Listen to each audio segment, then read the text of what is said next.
Coach Raheem Morris, who's going to share with us a little bit. Same type of drill. Raise your hand in the chat, and then we'll get to everybody. And you'll hear this refrain from me up until the new year. It's against league rules for us to talk about any trades or rumors of trades or anything like that. So please be mindful of that. Basically, nobody gets fined, okay? Don't want anybody to get fined. So we'll start with you, Kurt. Hey, Raheem, congratulations on the new position. You obviously step into a very good defense. How much pressure comes with that? They were the #1 ranked defense. You know, our whole business Kurt, deals with pressure. You know, I don't think it's pressure. I think it's more of an opportunity. Anytime you get a chance to be a part of greatness, join greatness, be a part of a bunch of winning like you guys have been able to do around here in the past, to be able to add on to that, to be able to join a bunch of really good coaches, a really good bunch of group of players, you're really just fired up more than pressure. It's an opportunity. It's an opportunity to be a part of greatness, and it's certainly something that I'm gonna relish. And just a quick follow-up on that is how you obviously had great success in Tampa and Atlanta. When you step into this position, how much of it, knowing how good they were last year, do you adapt some of what they were doing, or is it a complete, no, this is what we're gonna do? No, you know, you gotta formulate things that you do around your players. You know, Staley did a great job of doing really things that his really good players could do. He did a great job of doing the things that the guys are capable of doing here. There'll be a lot of things that'll be similar. You know, there's a lot of things that were similar from Wade was here. There are a lot of things that are similar from Staley did it. And it's based on the guys that you have. And the guys that you have here are really talented. They're great players. They look forward to playing the game the right way. I've been fortunate enough to be able to watch them a little bit around here with the guys, being able to get with these great coaches, being in these meetings. It's been exciting. Appreciate it. Congratulations. No problem, Kurt. Maria? Welcome to the Rams, Coach. Just wondering if you've had a chance to talk to any of the players yet, or just touch base, or do you know any of the players? You know all the guys just throughout the draft process. You know, when you go through the draft process and you do it extensive as we do in the NFL, you get a chance to evaluate, to look at, to be able to see a bunch of the guys. You get a chance when you get the job to be able to go back and look at the tape and what they've been able to do from the guys that have played. And now being in the building, you can go watch practice and get really caught up and look at these guys. You've seen a couple of guys that have come around the building. I've been able to see some of those guys that come in and get in there, like, you know, the injury stuff and walk by and be able to say, how you doing? I've been able to contact with a couple of guys on phone. And that's been a really good thing, just to get, you know, acclimated with the guys, to let these guys know what we're here to do and how we want to do it. You know, there's no secret here in LA that you guys are set up to win a championship. And those guys know the standard and know what we're going to try to do here. Thank you. No problem. Eric? Hey, Raheem, congratulations. 2 questions for you. I know most schemes are multiple, but are you going to be a base 4-man front or 3-man front? And then how much have you been able to kind of dive into tape and start figuring out, you know, where guys fit? As you know, Eric, you're well versed with all this stuff on defense. You know, when you go into your sub packages, which the league has kind of developed into, you see a lot more 4-down fronts. You know, whether you're talking about odd, whether you're talking about even, whether you're talking about bringing different people in to do some different things. You're going to do all those things. You're going to have all those different type of packages. You know, obviously, when you talk about who you are and what you are, we're going to look like a 3-4 base team. You know, it's sort of like we tried to look like in Atlanta. You have all those packages within the install. You want to put those things in on a timely basis. You know, Sean's going to do a great job of setting them up and how they go in and how we install our things and how we get our stuff taught to our players and what's the best way to do those things to be detailed as possible. And all those things that we want to do. You know, this should be great. It's been really fun to watch. It's been really fun to watch these guys and what they did last year. It's been really fun to watch these guys and how they install. It's been really fun to be around these coaches, to listen to these guys and all the great coaching points that they have and what the stuff that we want to do. You know, the Schulers of the world, the Thaddeus of the world, the Hennies of the world. These guys, Ejero, these guys are doing such a great job of schooling me up and talking about some of the things they've done. And I'm talking about some of the things that I've done. And it just helps that I have such a rapport with some of the guys from before and over the years. And Ejero, you know, being the guy that worked with me and was able to work under me as an assistant. You know, a guy that worked here that's gone now, Aubrey Pleasant. Being around these guys and being to get acclimated with the new guys that way has really been helpful. Claudia? Raheem, congratulations, first of all. You have watched young defensive players develop into impact players. How has that influenced the way you coach? Um, you know, at a very young age, Claudia, I was fortunate enough to be around the Tampa Bay Buccaneers, and being around the Tampa Bay Buccaneers that young years with John Lynch, who just went to Hall of Fame, a Derek Brooks, a Rondé Barber, a Brian Kelly, Dwight Smith, Warren Sapp, Simeon Rice, and just so many names that develop into just great players in this league, whether they were young, whether they were older, all the things that they were able to bring to the table just have been able to help me. You got to talk to these guys in different ways. You got to treat people in different ways. You got to do different things. You got to use different tactics. And just last year, with the challenge that we had with just Zoom, you learn even more from that. Some of these guys love this Zoom style of learning. Some of these guys like to know this stuff from a cell phone. Some of these guys like to sit at the house and be able to pick it up and come into the classrooms, and rather than being in the classroom. Some of these guys like to get it on the field. So you just develop it as it goes. You teach these guys the way they need to be taught. They got a lot of great players here. They got a lot of good players that I can't wait to meet them all and that pick up on all their particular learning styles, which I'm trying to get from the coaches now. You and Sean McVay worked together in the past. How much easier does that make fitting in the coaching staff? I don't know if it's just working with Sean. I think it's the culture that he's developed around here. Him and Les have done a great job of developing the culture at the Rams and what they want to be and how they want to do it. It's been a lot of fun sitting in these meetings right now, talking about our team and hearing everybody within our program talk about our team, from our trainer to our strength coach to just everybody across the board, and hearing all these information, all the things that we get from the guys from our equipment room, knowing how the culture's been built, knowing where we want to go and what we want to do just makes it an easier flow just into this building, because it's so closely related to what we want to be and how we want to do it. Thank you so much. Congratulations. Thank you, Claudia. Jordan. Hey, Raheem, I'm Jordan Rodriguez with The Athletic Los Angeles. Nice to meet you and welcome, I guess, virtually. So I really appreciated what you talked about with JB Long earlier this week about some of the blending of that Tampa 2 that you came up on and some of the Fangio Staley, some of the Wade stuff. To you, philosophically, first of all, what does that look like? And then physically, what does that look like? What are some key characteristics of that? The first thing is the greatest coaches in this league are the best thieves. And I've been able to steal from these guys from afar for a long time. So to be able to be a part of it, and steal some of the greatest things that you get from some great coaches like a Staley, the Vic Fangio system, what are you talking about, the Monty Kiffin Tampa 2, or the Tony Dungy Tampa 2, however you want to word it, whatever you want to go, whichever great coach you want to bring about. It's all about those things. But at the end of the day, it all goes back to the competitiveness of the team, the toughness of the team, the physicality of the team, the hustle and the hit of the team. Some of the core beliefs that we're going to be a part of here. This is a fundamental team. This is a fundamentally developed team. They did a great job of developing these guys fundamentally. Some they went out and bought, like a Jalen Ramsey, and he's a fundamentally sound, absolute, dog competitor. And he's an absolute dog guy that you want to go out there with toughness and to be able to play. Then you got guys like Aaron Donald that they have been able to draft and acquire throughout the draft and do some of the things that way. We just develop to these great players. And then after you get a few great players, you get people around them that find that they're just better than what they even thought. They become better versions of themselves. And so do the coaches. And it's no secret that the Rams coaching staff has just been rated the way it has been because of the thing they've been able to do here. And it starts with our leader, Sean McVay. And then if I may, as a teacher, I'm wondering, maybe less so professionally, but more so personally, who have been some influences on you as you've made your way as a teacher through this league?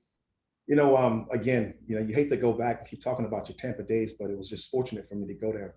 When I first started at Tampa, I felt like it was the Harvard of football. I walked into a building where Monty Kiffin was the defensive coordinator. I walked into a building where Mike Tomlin was the secondary coach, and I was able to assist him. Joe Barry, which you guys are very familiar with, was our linebacker coach. Our D-line coach was Rod Marinelli. And those guys all had something in common that I thought was very unique. They were great communicators. And being a great communicator, they did it in all their own different ways, their own different tones, and you're able to steal from all those guys. You've got to have been around Joe Barry for the last couple of years, and you know how well he communicates with his guys. You know how well he's able to communicate with the media. You know how well he's able to get his message across to his guys to go out there and perform at a high level. And one of the things that I got from Mike Tomlin is how to be able to talk to people, be direct, to be able to get those guys to get there and go out there and be their best selves. We talked about it for a long time about people being bus drivers. And when I come to the Rams, I got a chance to see a lot of groups and a lot of dynamics of people being bus drivers and leading this group the way they want to lead them. And it's been awesome. Thanks, Raheem. No problem. Stu. Hey, Raheem, Stu Jackson with the Rams.com. You touched on Aaron Donald and Jalen Ramsey a little bit, but just what's kind of your vision for them in terms of how you'd like to deploy them and use them without, of course, giving away any details or game plan secrets of any kind? Dude, don't mess them up. Let's let these guys get going. You know, Jalen is a great player. He's probably rare. He's unique. He can be a shutdown corner. You can move him inside. He can play at the nickel position. He's smart. You know, you see his toughness oozing all over the tape. You see his competitive nature just all over the tape. You see the exciting plays. You see what he can be in his best version of himself at all times when he's out there on the field. You know, him as a leader, you would love to see him just take that to another level, because I can just see people wanting to follow him because of his style of play. Aaron Donald, man, is just like so much fun to watch. He's just a disruptor. He's a finisher. He's the guy that just gets things going and leads by example, and you can just see it on the field. Nothing he does on the field is shocking. Right now, at this point, I'm just sitting here and I'm just wowed. I'm amazed at some of the things he's able to do. You want to get him lined up and find ways to get him one-on-ones.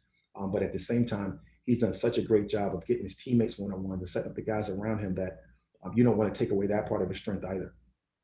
And then you also coached wide receivers when you were in Atlanta. How did that kind of shape, for lack of a better term, an all-22 perspective and influence the way you coach a defense? You know, I've always been nosy when it comes to offensive football. So at a very young age, I was able to sneak into John Gruden's meetings when he was dealing with the quarterback and having his quarterback school. I've always been nosy, been able to be around Kyle Shanahan, been able to be around Sean McVay, Matt LaFleur, and all these different boy geniuses right now that we all got going on. You know, I'm around lead dog catalyst, boy genius himself, being able to work for him again. But being around these guys and you talk offense and you do the things that you want to do, you formulate how you want to play defense and what you want to do against these guys. You know, some of our calls now relate like that. Some of our calls sound like offensive calls. Some of our alerts, some of our checks and balances, things that we do are all formulated based off your offensive knowledge and some of the things that you've been able to do in the past. And it only gets better. Going into an OTA day, which we hope this year, or going into a training camp, or however it may look, when you compete against your own, it only makes it more relevant in the competition and the trash talk that can go along with that. Sean is a great coach. I love being around him. I can't wait to be back around him when we're on the field for the excitement and the competitive nature of how he is. Nick. This thing is long, man. Hey, Coach Morris. Hey, Coach Morris, how you doing? Welcome to LA. How you doing, Nick? I'm doing great. Wanted to ask you being such a defensive technician as far as really strategizing on the defensive side of the ball, but you also had a way of getting to players' personalities and kind of understanding them. What are some of the things that you feel like you have to do with this team's defense as far as getting to know them and be able to put them in the right positions for success? I think you hit the key parts of that. It's me getting to know them. You know, those guys don't owe me anything. I think it's my job to come in and allow myself to be myself, my best version of myself. That's a communicator. That's a guy that can be a confidant to these guys. That's a guy that can get these guys lined up and be able to do the best things that they can do. That is my job. I think these guys are all shown a professionalism that you guys can all attest to that has been at a high level. I want to be a part of this group. I don't have to be this group. I don't need to be the face of this group. I want to be a part of this group. I want to be one of the reasons that we're very good.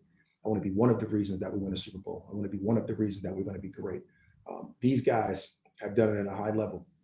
Like I mentioned before, we got some young, we got some oiled machines at coach.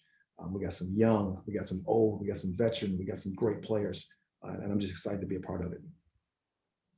All right, hey, Coach, we got 5 left. We'll run through really quickly. Hey, Kevin. I'm just joking, man. You can do what you need to do. It's the first time we're talking. Yeah. You know, I'm all set. I'm just here. Hi, Raheem.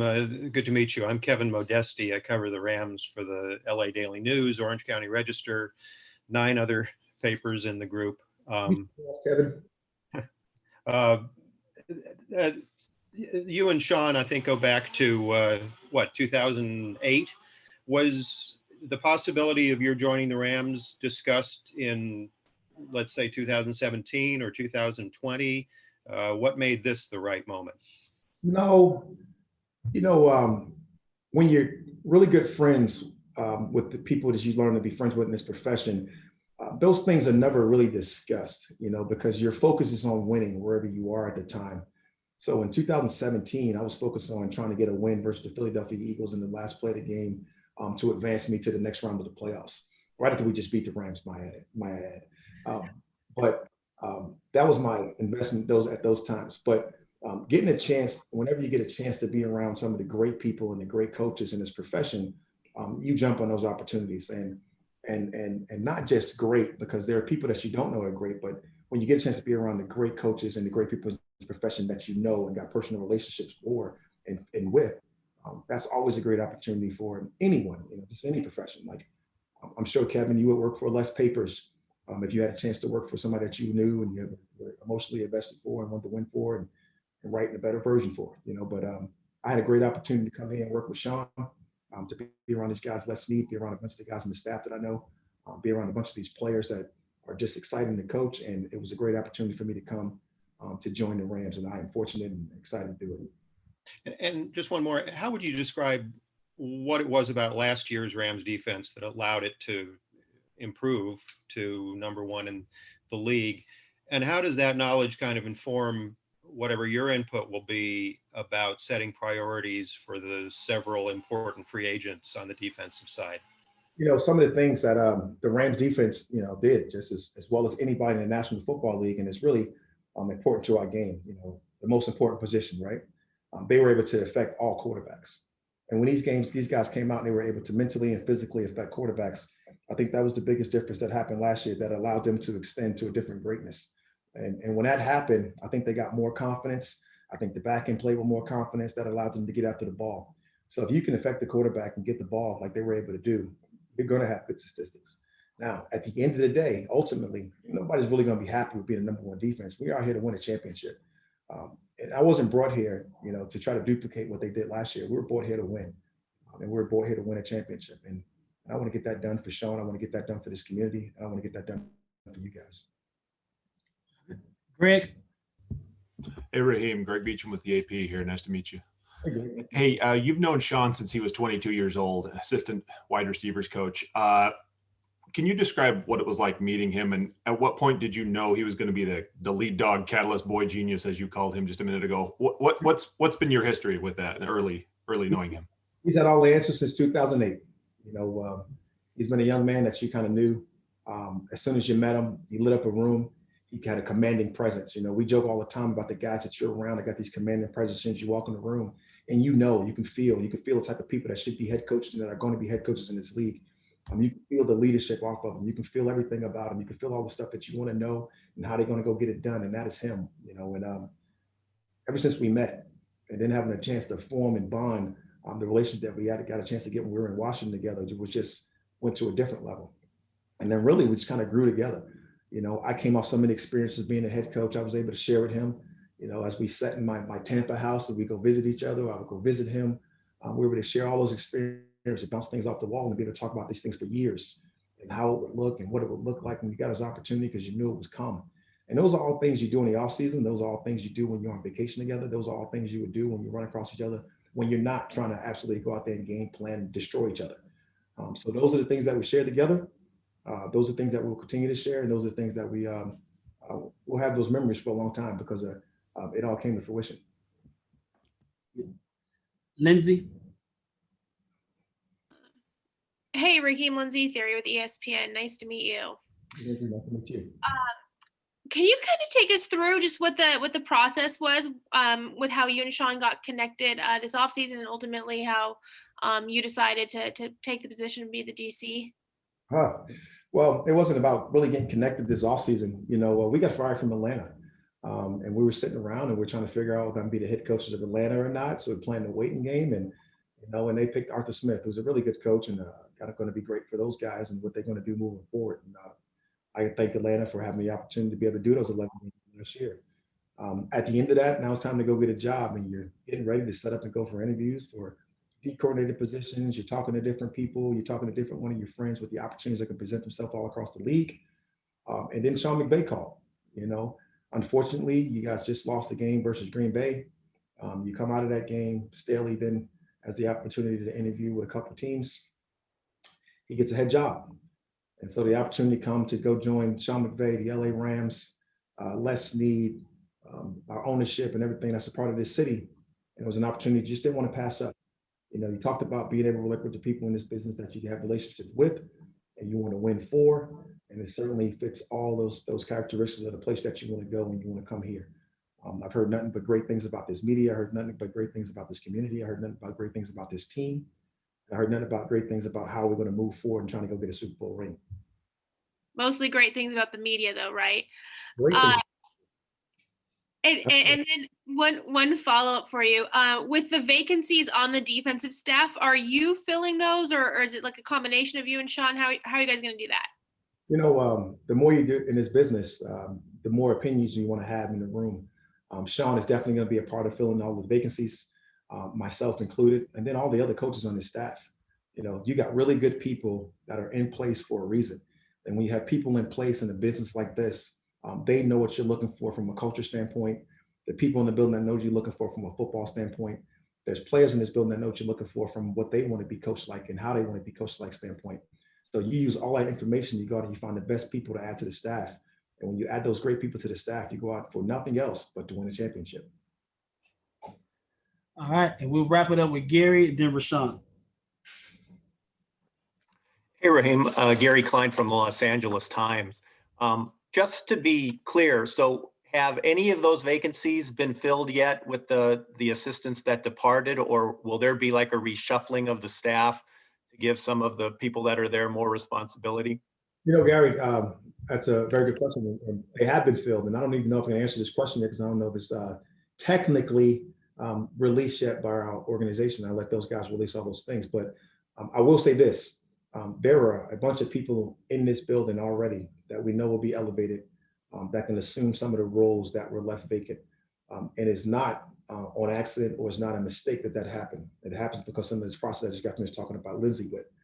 They've been doing this well before I got here, and they've done a great job of putting themselves in position to be able to fill those roles with internal people because of their onboarding process. And it will continue to do those things. And Sean has done a great job of leading that way for us. And I'm proud to be a part of it, Gary. And then in terms of the pending free agents, Leonard Floyd, John Johnson, Troy Hill, how much of a say will you have in their potential futures with the Rams? I got all the say here. No. And what kind of a challenge is it to kind of be putting together, some of your ideas about the defense without really knowing who's going to be there and who may not be there? So Gary, to answer the later first, you have those challenges every single year. Every single year, your team's going to be different. The people your coach are going to be different. The different people you're going to have are going to be different. And your job as a coach to get the best ability from those players that you have when you end up having them. As far as who makes the decision on who's going to be here, I'm definitely going to have an opinion. I'm going to give my opinion. I'm going to tell all the people that need to hear my opinion what they need to hear. Those people being the Les Sneads of the world, the Sean McVays of the world, and whoever else in the organization that needs to hear or wants to hear those things. I am not the decision maker. There will be decision makers that are in process that we have the plan. You're talking about Les Snead, you're talking about Sean McVay.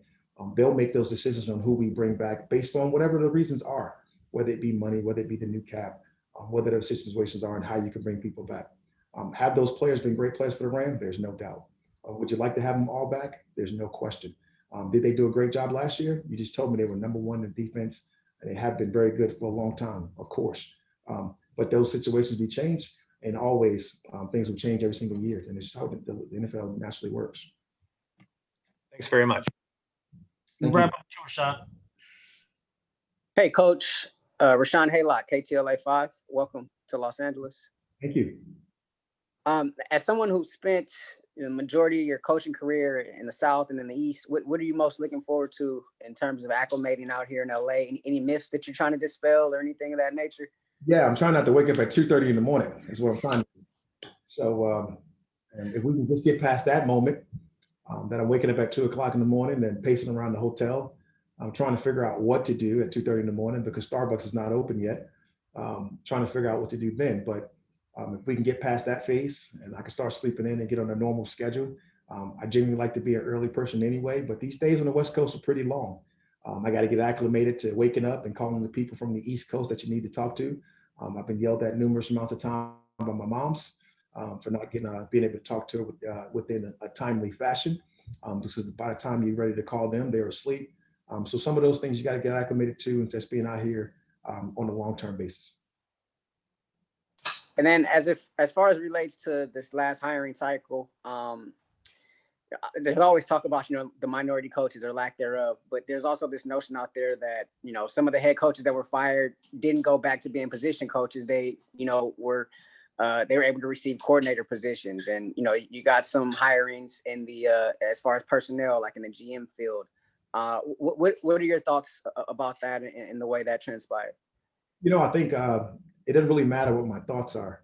It really matters more about what the results should be. And when you go out there and you get to talk about it and you bring awareness to it, I think that's just a great start. If we can start to bring the awareness and people get the opportunities. This year, I was fortunate enough to interview for 2 head coaching jobs, one being at the job that I was at with the Atlanta Falcons and one being with the Jacksonville Jaguars. You'd have to go ask those guys how we did and how I did and some of those things, but it's not really my job to determine those things. It goes back to me giving my opinion and there being decision makers. The decision makers are going to make who they want to hire, and they're going to do those things. And that's their job. And it's my job to figure out how to put myself in best position to get one of those jobs. Is that something that leads me every day? No. Clearly, what leads me is winning a championship, having an opportunity to come here, win a championship, and not think about those things. Those kind of things take care of themselves with winning. Thank you.